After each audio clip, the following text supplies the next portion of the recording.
Chocolate chips cookies yang ranggup dan premium, rasa lain daripada yang lain. Chocolate chips ini sedap, rasanya sangat istimewa sebab ada bahan rahsia yang diletak yang menjadikan kita ketagih makan. Chocolate chip istimewa dari Dapur Ami kali ini pasti kena cuba. Rugi siapa tak cuba. Sangat ranggup. Kalau makan memang tak boleh berhenti dah. Untuk penggemar-penggemar chocolate chips, ini bukan chocolate chips biasa-biasa. Amaran, kalau buat, tiap tahun akan ikut resipi ni sebab bahannya sangat istimewa.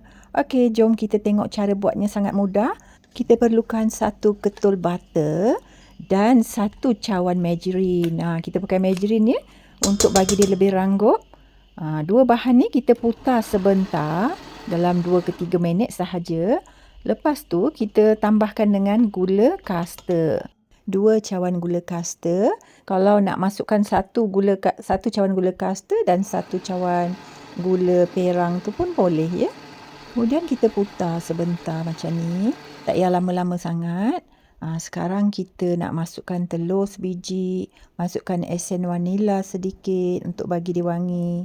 Kemudian kita putar sekejap bagi dia ratalah semuanya ya. Lepas tu kita dapat macam ni. Sekarang kita nak tambahkan bahan-bahan kering. Kita perlu masukkan dalam 3 cawan tepung kek. Tepung naik sendiri itulah ya. Maaf saya terlepas nak rekod tadi. Kita masukkan setengah cawan tepung jagung juga. Ini bahan-bahan untuk bahan kering kita lah. Kemudian kita masukkan 3 atau 4 sudu makan kelapa kering. Ini akan bagi rasa yang cukup wangi pada biskut chocolate chips kita. Tengah sudu teh soda bikarbonat. Dan kita masukkan 1 cawan almond yang telah dikisar halus macam ni ya. Semua bahan-bahan ni kita gaulkan.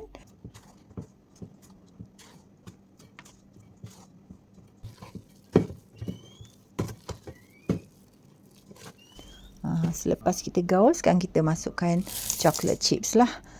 Chocolate chips ni terserah kau nak masukkan 1 cawan atau 1 cawan setengah. Dan juga bahan istimewa yang kita nak bagi ranggup, cornflake lah dalam 1 cawan cornflake yang pecah-pecahkan sikit lah ya. Supaya dia kecil.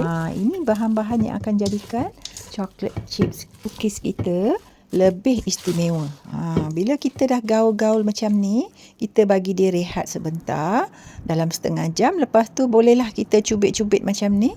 Kemudian kita susunkanlah dalam loyang. Jarak-jarakkanlah sedikit ya sebab kita pakai tepung naik sendiri tadi kan, dan juga letak soda sedikit, soda bikarbonat. Jadi biskut kita ni akan kembang sedikit. Jadi bagilah dia ruang untuk kembang. Betul lagi satu, untuk biskut yang ranggup, kita kena bakar lebih lama ya.